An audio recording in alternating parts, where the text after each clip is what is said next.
Remember I asked you last week, out of the 435 members of Congress, why did Representative Eric Burlison specifically travel to Mexico City to personally investigate the crashed Buga Sphere and examine the alien bodies? This isn't some UFO enthusiast taking a nice vacation. This is a sitting member of the House Oversight Committee who felt compelled to fly to another country to examine these two things. Hey ufologers, I'm Cristina Gomez, and welcome to this episode of UFO News Updates. Eric Burlison finally answered why he really went to Mexico City in a short interview with REDACTED. Take a listen. Now, why did you go? I remain skeptical. I went because I feel like I have a responsibility. I'm on the committee that investigates these things. I'm on the oversight committee and the task force for disclosure. We are specifically involved, in an effort to try to figure out what is going on in our skies, whether it's these things that look like drones or these spheres that are floating around. Or orbs that look like plasma orbs. There's been a lot of sightings. We've had people come and testify, pilots come and testify that they've had near miss experiences with some of these objects. And so at the end of the day, that's what we're doing. We're trying to get down to the bottom of what this is. And so it was good to be there to see them take these samples directly, because then whenever I see the results and knowing the team that's actually doing the study and the scientific team that's going to be evaluating the results, I do have confidence in that team. Burlison didn't just have a nice little vacation to Mexico to sip on some fruity drinks and go to the beach. This is a member of Congress sitting on the UAP Disclosure Task Force who felt compelled to personally investigate what was going on. And with all the strange news and videos coming out about it, it would pique anyone's interest, if you believe it or not. If you enjoy UFO news, case studies, and interviews, then this is the channel for you. So make sure to subscribe and hit that like button right down below, and share this channel with those that you want to keep in the know with the latest UFO news. If you're not familiar with the conference, I posted the entire thing on my channel, and I will place that link in the description box below. But just in case, here is a 60-second breakdown. In the conference on June 20th, the speakers showed videos, shared testimonies, and data on the sphere. The object was captured on video by multiple witnesses on March 2nd, 2025, performing maneuvers that defied physics as we know it, zigzagging through Colombia's skies before crashing into power lines. When recovered, X-ray analysis revealed 3 layers of metal-like material surrounding 18 microspheres and a central nucleus that scientists are calling a quantum chip. But I was intrigued to hear what Eric said once he got there and saw it. Well, just in looking at the sphere, it is an interesting object. What's intriguing to me is that at first glance, it looks handmade, and so it's interesting in that regard. What they've taken some of the samples, and I think what they're going to do, the metallic samples, and that was actually pretty. I watched that negotiation happen where they decided how much they were going to be allowed to cut out, the scientists. And they're going to take that metallic sample and try to determine if that metal originated from Earth or from off-world from Earth. And so they needed a particular amount of material in order to determine that. And so that was a difficult task, but they were able to get that. And then they took samples from these holes that are on the side of the sphere that go around basically what would seem like the equator of the sphere. And in each one of those holes, and I did see it under microscope, you could see a design that was, so within each hole, you had hundreds and hundreds of other small holes that might have been, that were called similar to fiber optics, right? And so they've taken that material, and that material can be tested for carbon dating, see how old it was, etc. The congressman described seeing hundreds of microscopic holes arranged in precise patterns, like fiber optic networks, but at a scale and precision beyond current human manufacturing. The implications here are pretty staggering. And here's what really caught his attention, and that was the Tesla coil theory. Scientists in Mexico believe the internal structure resembles Nikola Tesla's wireless energy transmission designs. Are we looking at technology that utilizes principles Tesla only theorized over a century ago? But this UFO investigation isn't happening in isolation. There's a global awakening happening, and it's starting with Japan.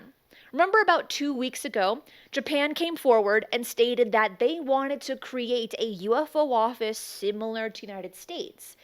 But we also got some information about that in the latest interview. Yeah, I speak a little bit of Japanese, and which has been helpful because the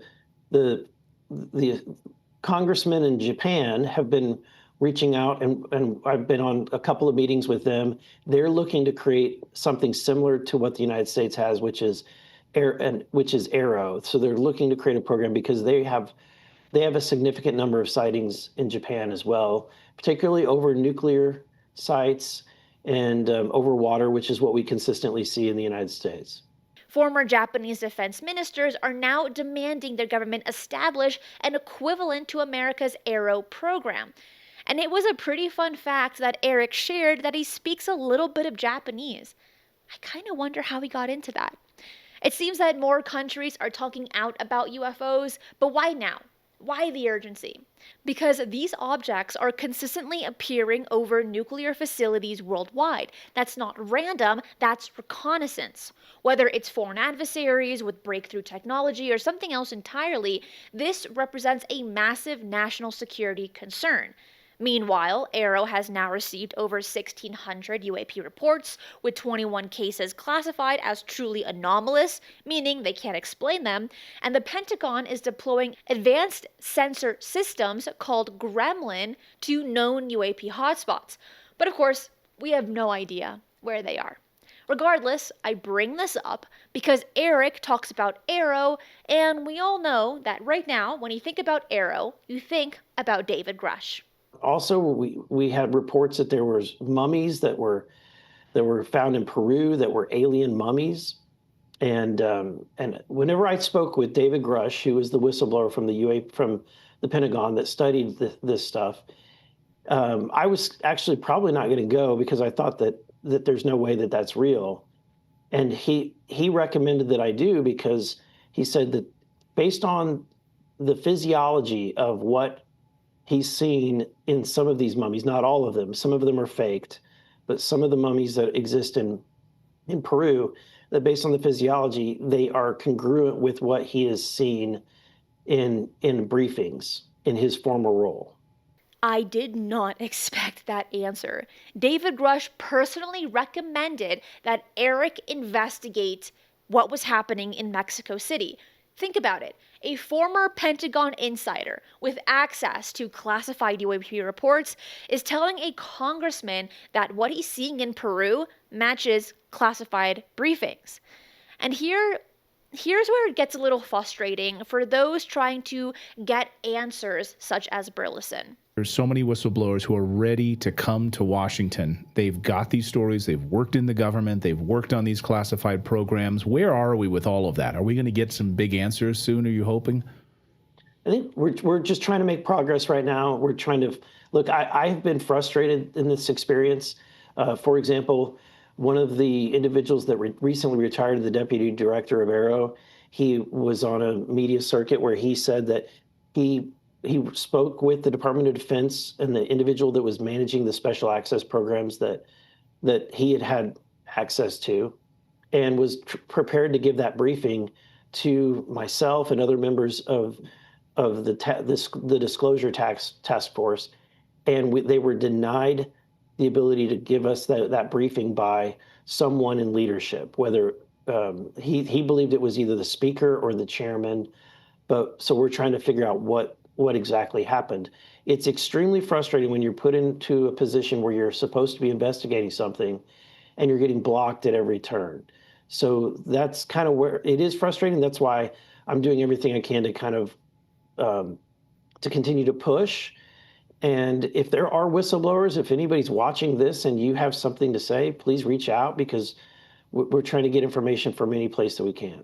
Congressional investigators are being blocked by their own leadership, which he also mentioned in his introduction speech during the June 20th conference in Mexico City. And the very people tasked with UAP disclosure are being denied access to briefings from retired Aero officials who were ready to share classified information about special access programs. Then you have Japan mobilizing its government to also publicly research UFOs. We are living in really exciting times. And if you have information about UAP programs, Congressman Burlison said himself, reach out to his team. That is it for today. I will see you next time. Be safe and remember, keep your eyes on the skies.